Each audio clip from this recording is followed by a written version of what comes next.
Keep the smile and stay tuned on the radio dial with Sirius FM 105.7. Yes, at that time of the morning where we join a world-renowned scholar in comparative religion. He's a pharmacist and he's a spiritual leader, also a motivator, a lecturer, and he's the president of IFRI, our very own Rafeek Hassen. Rafeek, assalamu alaikum wa rahmatullahi wa barakatuh. And tell me, how are you doing this fine, beautiful Thursday morning? Alaikum salam wa rahmatullahi wa barakatuh. Alhamdulillah, Allah's fazl karam, we are well. Well, I'm going to take you back, way back, Rafeek. It was in 1989 that Sheikh Ahmad Deedat Rahimullah started this competition. It was known as a picture competition where he had this, Israeli Defense Force soldier prizing a young boy away from his mother. And this picture competition he made international. And it was the first intifada that Ahmad Deedat brought to the world, and he made the world aware of what was going on. And subsequently, it ran for a whole year. And, I was given the privilege with Advocate Ayam Bawa and with our late G.H. Agji, both are marhooms, and Ahmad Deedat, to finalize the competition. And, we gave out prizes and so forth. But, the point I want to make was that it was he, as a da'i in comparative religion, that, delved into politics, spoke about, Israel. He spoke about reconciliation, and all those things. And he spoke about, the first intifada. He was at the forefront. I mean, even when we wrote the Al-Burhan, we used to write about Thatcher's Jew and how, the Jewish nest is being, the honest nest being, being tackled and so forth. He was very political in his mission, and he spoke the truth. And a lot of these Arab businessmen that supported Ahmad Deedat, remember, it wasn't the leadership or the princes that were supporting. It was it was a businessman that took to the message. And I remember my first Burhan that I wrote for him got a donation of $1 million. There's a pay editor Shafat Ahmad Khan $1 million, because we were striking the right cause. Now, perhaps, looking at what's going on in Palestine now, Rafeek, I want you to bring that into the context as da'is and as maybe, leaders that are given the amana to be on platforms. We should be addressing this issue quite vociferously, because when we look at Muslim leadership, they're quite impotent, Rafeek. Your thoughts? Yeah, Bismillah ar-Rahman ar-Rahim, Alhamdulillah Rabbil Alameen, wassalatu wassalam Fatim al-Nabiyyin wa ba'd. You're hitting the nail on the head, Brother Shafat. You see, we're looking about 3 decades ago. Sheikh Deedat was ahead of his time. He was ahead of the curve. You know what makes true? There are 2 things that produce leaders. There are so many people doing so many things, but in different sectors and fields of human endeavors, politics, religion, science. You get enough of them. But how come 1 or 2 names stand out in each sector? These 1 or 2 names in the field of da'wah, comparative religion, why does Sheikh Ahmad Deedat stand out? You are hitting one of them is he was ahead of his curve. He was seeing what the ordinary people were not seeing at the time. And he was bringing to light which the enemy was hiding, and he could see what they say through the mist, He could see the trees through the mist that they were trying to hide. So this Palestine issue, you remember that he even produced a book, Arab and Israel, the whole booklet he produced on the Arab-Israeli conflict. Conflict or reconciliation. Yeah, that's a book. And by the way, Rafeek, I don't know. I'm not. I edited that book for him. I was there. I did it, and all those pictures that were, where he had those pictures. My wife did the captioning for him. Yeah, I mean, how privileged we were. I mean, and bless you too, Rafeek, because your du'as there. Alhamdulillah, Alhamdulillah. But just look at his foresight, Brother Shafat. I mean, at that stage to produce a book like that. Yes. You know what I mean? And you had the honor, Allah chose you and your good wife to be part of it, And remember, he brought the American senator, Paul Finley. Robert Bide. Paul Finley. Paul Finley. He brought Paul Finley down, and one of the talks Paul Finley gave in, I think was in Cape Town, is Israel set up for destruction? Yes, I was there also, Rafeek. Now look at these topics ahead of its time. We're looking 3 decades ago. Absolutely. That's what makes leaders. Leaders have foresight. Not only do they have insight, but they have foresight, to plan, to chart out a course forward to the sleeping masses and the sheep mentality that is around them. And that was one such personality when it comes to the Arab-Israeli conflict. And mind you, he also, you got to take off your cap for him for something else. And that is, he knew, I think you know this very well, and I know this very well, having been with him, having interacted with him, he was part of our lives as we were growing up. Unlike some people who claim to be students and they never sat one day in his class. But we were with him. You were with him in IPCI, right? And so another thing we got to understand about this Arab-Israeli conflict, Brother Shafat, is he said, if I did not do this dawah and comparative religion, I would have done marketing. He was an ace marketer. He was a media man. What Chef learned it from him, and that's why Chef is a media man today, Shafat Ahmad Khan. Because marketing is what spins the world. You can have the worst product, but if you package it and market it right, it's going to be a seller, Chef. Now, he knew that the Zionists, the enemy that's controlling the media, they are getting to the people's mind because of the marketing. That's why he ran that competition. And let me add and you're going to tell us more about this, let me add this. That caption, besides he ran a competition, he wanted that caption to be in Time magazine. He was prepared to pay, and they were refusing to carry that ad. Am I right? Yes, absolutely. One of the magazine. Yeah, he actually, he gave them quite a few, I think he offered them $1 million. And, most of them used to refuse it because, it was a Zionist lobby that was objecting to everything. But this was Ahmad Didat. And the businessmen came to the fore, the Arab businessmen. They really believed in him, Rafeek. So here is the same Palestine issue. Now look at his thinking. Not only did he run a competition that created awareness among the slumbering and sleeping Muslim Ummah at the time on the Palestinian issue, he wanted to get to the non-Muslim sector, and Time magazine was a world-class international magazine. Look at his vision and look at his target and look at his marketing. He was already reaching on, and it was not cheap. You just said so. And he was bold enough to say, let's go for it. But the Israeli, the Zionist lobby was trying to stop it. Here's a man of foresight and insight. And what is also showing us, Brother Shafat, this is also showing us two other things about Sheikh Ahmad Didat Rahimullah. This Zionism, that caption of a Israeli shoulder and a mother clinging onto the child. Just today on the news, after this attack in Jenin, the raid on Jenin by the colonizer, oppressive Zionist regime, right? From the UK ambassador at the UN, and some other ambassadors from the UN, who are the European-based ambassadors. What were they saying today?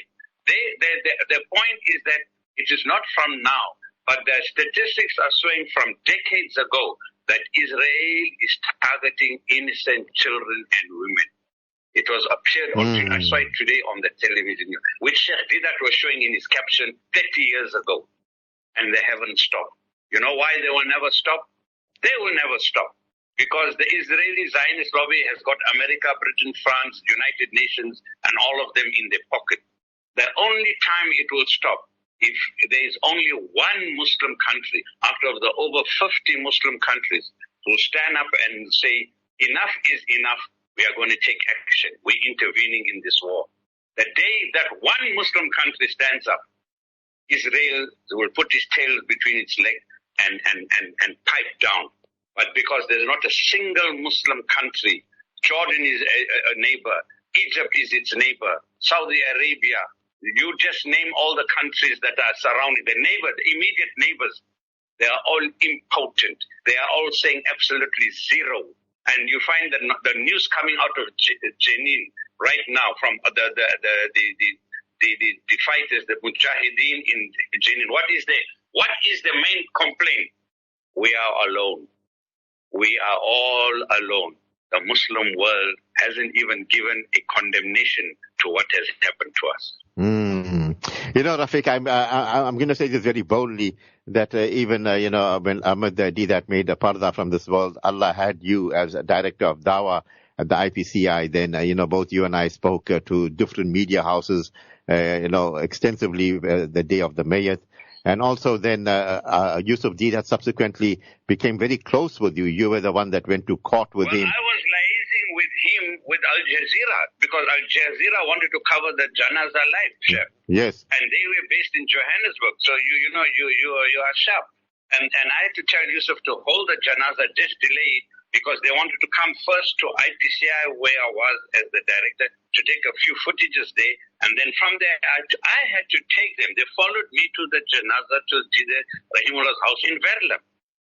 Yeah. And when we put Ahmed Deedat in the cover, you remember it was very late at night. And, Mufti Menk read the Janaza Salah. And I remember standing next to Mufti Menk. And suddenly the lights went off. And I'm sharing a very, very, very, magical moment with the listeners and with you, Rafeek. And when the light went off, it was nothing. But when we looked into the cover and we could see like a glow over, Deedat's kafan there. And you know what Meng told me? He said, you know what happened here? He said, you know what? He went through the washing machine and now there's a Wali Allah in the cover.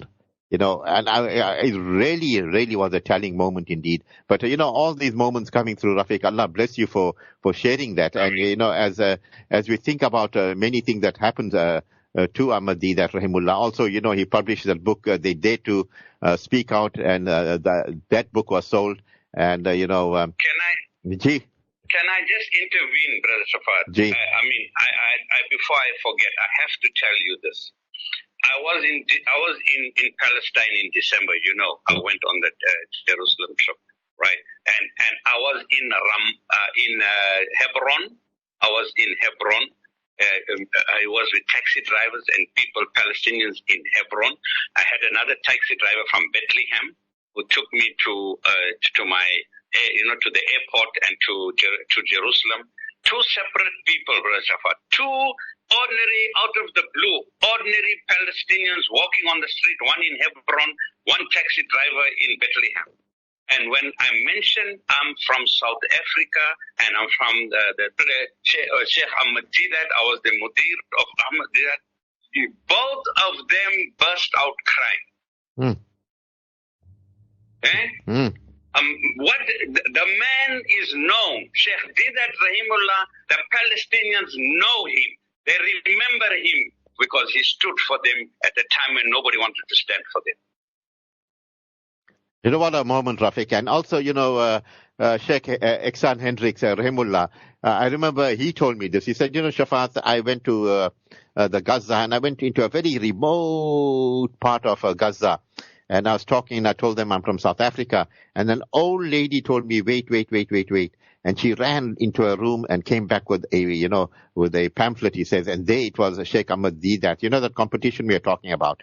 And she pointed at Deedat. She pointed, she said, this man, I make so much of dua for him. And, I remember Sheikh Ihsan Hendricks actually cheering when he told me that. He said, look at the legacy of this, what Sheikh Ahmed Deedat Rahimullah has left. Even that too, these are all mitigating factors that can get him Jannatul Firdaus, Rafeek. I'll tell you one more, Brother Safad. I don't know the time we have. We're talking about the man and his what he did in the Middle East. I was in Sudan, all right? I was at a conference in Sudan, and I went and visited one Dawah center in Sudan. And I was with the director of Dawah, and there was a knock. And our Muslim etiquette and our Muslim way of doing things is not like this hierarchy, the Western man, you're going to make appointment. The guy comes in and says, there's someone desperate, a mudir, they want to see you, is bleeding. So he said, all right, let him in. He said, no protocol, and he got no appointment, chase him away. The man came in, I'm cutting it short. A Sudanese man, I don't know where about, I think he was from another town. He needed money to go back home. He didn't have money, he either lost or what. You're not a traveler. Now, in one of the categories of zakat is a traveler who hasn't got money to go back home. He's telling this mudir, I need money to go back home, right? And I don't know what to do. I know you don't know me. I'm even prepared to give it back when I come back. Now that mudir is looking at him, not saying anything, thinking what to do. He takes out from his pocket one of Didat's booklets. If I remember well, I don't know if it was Muhammad the Greatest or whichever one chap.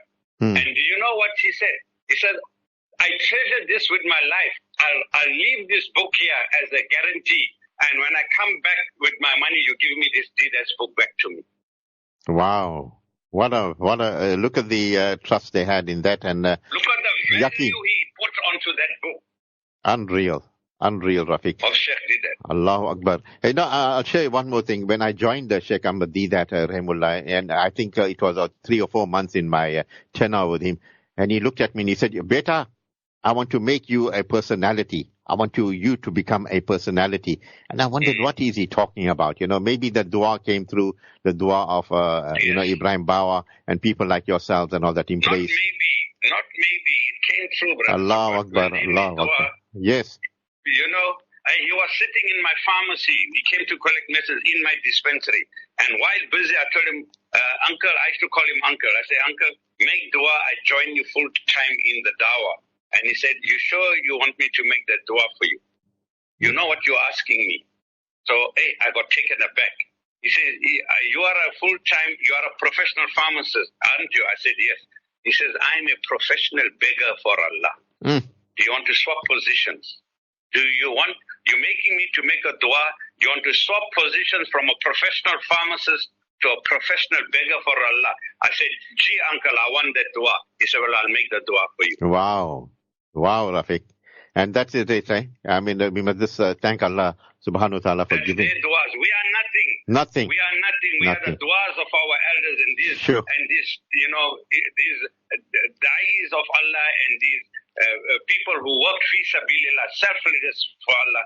Their duas have been answered. That's what me and you are here today. My uncle Maulana Sema Rahimullah did that. My parents. These are the people, my sheikh, my spiritual guide. They made dua. We are nothing. You are where you are because of that dua he made for you and Advocate Bawa made for you. Even, your late uncle, Maulana Qasim Sema Rahimullah. I have to interview him, Rafeek, in 2001. And I think we ran for about 2 or 3 years, and he used to be on my morning show. What a privilege that was. Even not forgetting Maulana Abdul Razak, who was another legend, Rafeek. I mean, we've been with them, and alhamdulillah, we have taken their du'as. Your parting words this morning, it was already a barakah-filled interview this morning, Rafeek. We don't, the listeners must know, this is the barakah what Sheikh says. We didn't plan anything. But all I can say is let's continue that dawah. That is not, we didn't learn from Sheikh that only Bible. We learned Quran and we learned Palestine. We learned, so many other things just besides the Bible. He was a man because the Quran talks of everything and Sheikh Didat was also doing everything, not only the Bible. If you look at him, he made more Muslims read the Quran than any other Islamic scholar or alim make the people go to the Quran. Yet he was an expert in the Bible. So what was he? I would say he was an expert in Bible and Quran. He was teaching both at the same time to the Muslims and to the non-Muslims. Bless you, Rafeek, and bless Sheikh Didat Rahimullah and all our elders that motivated us. Allah give them Jannatul Firdaus. And Rafeek, you have a mashallah, beautiful, beautiful day ahead. We'll talk to you soon. Assalamu alaikum wa rahmatullahi wa barakatuh. Wa alaikum salam wa rahmatullahi wa barakatuh.